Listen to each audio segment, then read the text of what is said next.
Hello students, in this video we'll discuss part 2 of chapter number 4, India in the 18th century. Students, I hope you all have seen part 1 of this chapter. If not, do watch it. बेटा यहाँ तक हम पढ़ चुके हैं।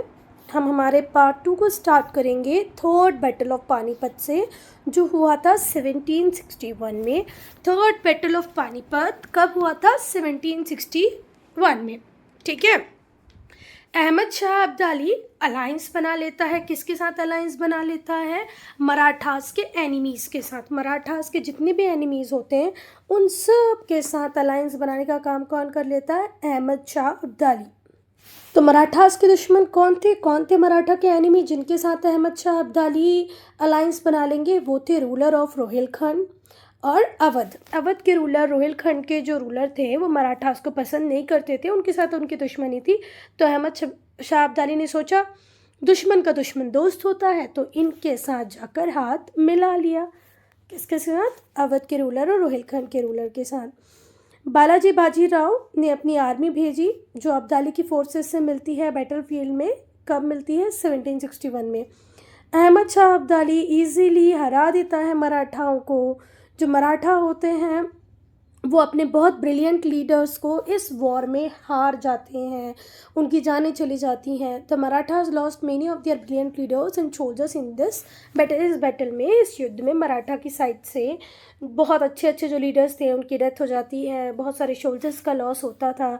और इस shock को बर्दाश्त नहीं कर पाते हैं बालाजी बाजीराव और इसी साल में उनकी हो जाती है death. Unable to bear the shock of defeat, ये जो हार हुई इसका जो शॉक था वो बर्दाश्त ही नहीं कर पाते हैं बालाजी बाजीराव, उनकी हो जाती है मृत्यु इसी साल में। अब हम पढ़ेंगे कि भाई मराठा की फेलियर क्यों हुई अहमद शाह अब्दाली के अगेंस्ट में। तो बेटा मराठास को कोई लोकल सपोर्ट नहीं मिला। इवन जो आसपास के राजा उन्हें सपोर्ट कर सकते थे वो भी सब जाके किसके साथ मिल गए? अब्दाली के साथ मिल गए। They had enemies of the local powers by raiding their territories. इन्होंने अपने मराठास ने अपने दुश्मन बना लिया था किसको? जितनी भी लोकल पावर्स थी उनको, उनकी टेरिटरीज़ को रेड कर करके। ठीक है। और कोई एफर्ट भी नहीं किया मराठास ने कि भाई जिन लोगों को हमने दुश्मन बनाया है, जिनकी टेरिटरी को रेड किया है, चलो उनकी लॉयल्टी जीतने के लिए कुछ करते हैं। ऐसा कुछ मराठा ने किया ही नहीं। तो ये एक गलती है, हिस्ट्री से आपको सीखना चाहिए कि अगर कोई फॉरेन इन्वेडर आ रहा है और आप अपने आसपास के लोगों से दोस्ती नहीं रखते हो तो ऑब्वियसली बात है आप वॉर को लूज़ कर जाओगे। फिर से ध्यान से सुनो, जो मराठास थे उनको कोई लोकल सपोर्ट नहीं मिला। उन्होंने अपने दुश्मन बना रखे थे आसपास की लोकल पावर्स को, कैसे? उनके टेरिटरीज़ को रेड करके, और बाद में कोई एफर्ट भी नहीं लगाया कि भाई इन लोगों की लॉयल्टी को विन किया जाए। इसी वजह से जो मराठा की आर्मी थी उसे शॉर्ट सप्लाईज़ की प्रॉब्लम हुई on the eve of the war. मतलब आप एक मूवी भी बनी है ये थर्ड बैटल ऑफ पानीपत पे, तो वो मूवी को भी देखोगे तो आपको पता चलेगा कि बहुत सारी जगह ये लोग प्रे करते हैं कि हमें आप रसद दीजिए। रसद बोले तो खाने पीने का सामान दीजिए, ग्रॉसरी दीजिए। कितनी बार वो सिर्फ गुड़ का पानी पी के ज़िंदा रखते हैं अपने सैनिकों को। उनके पास आपके पास अब भूखे हो तो लड़ोगे कैसे? लड़ने में प्रॉब्लम होगी ना। तो इनकी आर्मी के पास इतनी शॉर्ट सप्लाईज हो जाती है कि खाने पीने को भी कुछ नहीं बचता। एट दी एंड ये लोग गुड़ का पानी पीते हैं। गुड़ जैगरी आप लोग समझते होंगे। और जितने भी लोकल रूलर्स होते हैं उसमें से एक आध ही इन्हें हेल्प करता है, रसद पहुंचाता है, ग्रोसरी पहुंचाता है, बाकी सब इन्हें कोई हेल्प नहीं करता। मराठा की एक और मिस्टेक थी कि उन्होंने modern military techniques, modern weapons को यूज़ नहीं किया, जबकि के अब्दाली की सेना भी बड़ी थी, उसके पास मॉडर्न टेक्निक्स भी थी।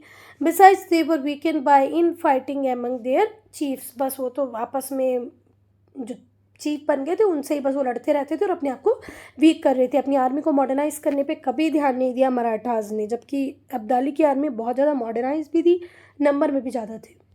आपस में लड़ते हो तो ऑब्वियस सी बात है कि आपकी पावर तो वीक होगी। अब 1761 के बाद क्या इवेंट्स हुए? तो जैसे पानीपत में डिफीट होती है मराठा की, तो ये जो सपना मराठा एम्पायर के लोग देख रहे थे कि हम मुगल्स को रिप्लेस कर देंगे, ऑल इंडिया पावर बन जाएंगे, तो वो तो चकनाचूरी हो गया। और उसे सपने को तोड़ने वाले कौन थे? अब्दाली। तो पानीपत की हार के बाद मराठास का जो पॉसिबिलिटी थी, जो मराठास की सोच थी, सपना था, संभावना थी कि ये मुगल्स को रिप्लेस कर देंगे, ऑल इंडिया पावर इनके पास होगी, वो ख़त्म हो गई है ना। इतनी हरासिंग ह्यूमिलिएटिंग डिफीट थी अगेंस्ट अब्दाली। इसकी वजह से जो इंग्लिश ईस्ट इंडिया कंपनी थी वो एक पॉलिटिकल फोर्स बन गई इंडिया में। देखो, जब दो लोग आपस में लड़ते हैं तो तीसरे को तो जगह मिलती ही है, तीसरे के आने का स्कोप बनता है, और हमने खुद स्कोप दिया इंग्लिश ईस्ट इंडिया कंपनी को। पर with in a decade Marathas ने अपने आप को रिकवर किया, अपने आप को री एस्टेब्लिश किया एज अ पॉलिटिकल। अब बेटा बैटल ऑफ पानीपत खत्म होता है। अहमद शाह अब्दाली बोलते हैं हम हमारे घर जा रहे हैं, और वो नजीबुद्दौला को दिल्ली के तख्त पर बैठाकर चले जाते हैं। कहते हैं कि अब तुम इंचार्ज हो दिल्ली के, जैसे तुम्हें चलाना है वैसे दिल्ली को चलाओ। 1772 में क्या होता है, नजीबुद्दौला की हो जाती है डेथ। अब पेशवा माधवराव वन को यहाँ पर एक अच्छा मौका मिलता है, वो एस्कॉर्ट करते हैं मुग़ल एम्परर शाह आलम टू को कि भाई चलो अब दिल्ली का थ्रोन आप ले लो। वो बहुत हेल्प करते हैं किसकी, शाह आलम टू की। कौन, माधवराव वन।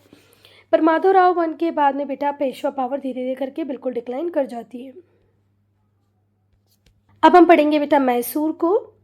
तो मिड 18th सेंचुरी में मैसूर को रूल कर रहे थे एक राजा, ठीक है। और राजा तो ठीक है, पर राजा को डोमिनेट करते थे उनके करप्ट मिनिस्टर्स, ठीक है। मिड 18th सेंचुरी में मैसूर को रूल करते थे एक राजा, पर उस राजा के ऊपर जो कंट्रोल रखते थे वो थे उस एरिया के जो करप्ट मिनिस्टर्स थे वो। मतलब राजा को पता था कि ये लोग करप्ट हैं, पर कई बार ऐसे होता है ना कि राजा थोड़ा सा वीक हो जाता है तो बाकी लोग उस पर कंट्रोल करने लगते हैं, ऐसी सिचुएशन थी वहाँ। फिर बेटा एक सोल्जर होता है, एक सैनिक होता है जिसका नाम होता है हैदर अली, जिसने वॉर इतनी अच्छी तरीके से लड़ा कि वो राजा की नज़रों में आ गया है ना। मैसूर और उसकी जो नेबरिंग किंगडम थी इनसे जो वॉर चलते थे उसमें बहुत अच्छा किया हैदर अली ने, और वो हाई रैंक पे पहुंच गया। राजा जानने लगे यार ये बढ़िया लड़का है, अच्छा लड़ रहा है, ऐसे ऐसे। हैदर अली ने सरकार की कमान अपने हाथों में ले ली 1761 में। सारे तो करप्ट ऑफिशियल बैठे थे, राजा की ज़्यादा चलती नहीं थी, तो पावर किसके हाथ में आ गई, हैदर अली के हाथ में आ गई। उसने अपने आप को रूलर बना लिया मैसूर का राजा की डेथ के बाद। पहले तो राजा जब तक जिंदा रहे वो रूलर नहीं बना, पर राजा की डेथ के बाद वो खुद रूलर बन गया। हैदर अली ने जल्दी ही मैसूर को एक पावरफुल स्टेट बना दिया, आर्मी को मॉडर्नाइज किया, अपनी टेरिटरीज़ को एक्सपांड किया, दूसरी टेरिटरीज़ को अपने कंट्रोल में करते गए। और जो ब्रिटिश थे वो उन्हें मोस्ट डेंजरस राइवल कहते थे साउथ इंडिया का। ब्रिटिशर्स भी हैदर अली से डरते थे, और उनके अकॉर्डिंग मोस्ट डेंजरस जो राइवल हुआ करता था उनका वो कौन ही हुआ करता था, टीपू। वो बोलते थे कि अगर डेक्कन में हमें जाना है तो टीपू सुल्तान के जो पापा हैं हैदर अली, उन्हें हराना बहुत ही मुश्किल है। मतलब हैदर अली, टीपू सुल्तान, ये दोनों ही बहुत बड़े योद्धा थे, तो अंग्रेज़ों को भी इनसे डर ही लगता था। समझ में आ गया। सबसे बड़ा राइवल साउथ इंडिया का किसे मानते थे ब्रिटिशर्स, हैदर अली को। क्लियर है। अब हम बेटा अब हम पढ़ेंगे सिक्स को। तो जैसे ही गुरु गोबिंद सिंह की डेथ होती है, जो सिख होते हैं वो किसकी लीडरशिप में आ जाते हैं, बंदा बहादुर। पहले जो डायरेक्शन गुरु गोबिंद सिंह दे रहे थे, अब कौन देंगे, बंदा बहादुर। तो ये जो होते हैं बंदा बहादुर, ये रिबेल करते हैं किसके अगेंस्ट में, रिवोल्ट कर देते हैं, रिबेल कर देते हैं मुगल्स के अगेंस्ट में, पर पकड़े जाते हैं और फाइनली इन्हें मार दिया जाता है 1716 में, 1716 में। मुग़ल कंट्रोल जो था सिख के ऊपर वीक होने लगता है किसके इन्वेजन के बाद, नादिर शाह और अहमद शाह अब्दाली के इन्वेजन के बाद। फिर से ध्यान से सुनो, गुरु गोविंद सिंह के बाद बंदा बहादुर के पास पूरी पावर आ जाती है। बंदा बहादुर मुगल्स के सामने बढ़िया टक्कर देते हैं, बढ़िया लड़ते हैं, पर पकड़ा जाते हैं और फिर उन्हें मार दिया जाता है 1716 में।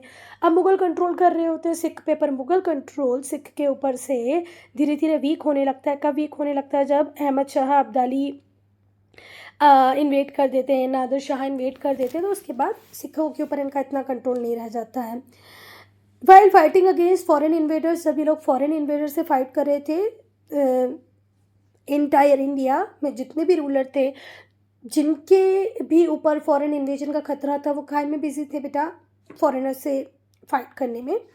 जो सिख थे वो अपने इन्फ्लुएंस को पंजाब, कांगड़ा, जम्मू तक फैला रहे थे। मतलब इन लोगों को लड़ना नहीं था, या कोई ऐसा लगा नहीं कि अब लड़ना चाहिए, या हमारी आन बान शान की बात है, या हमारे ऊपर खतरा है।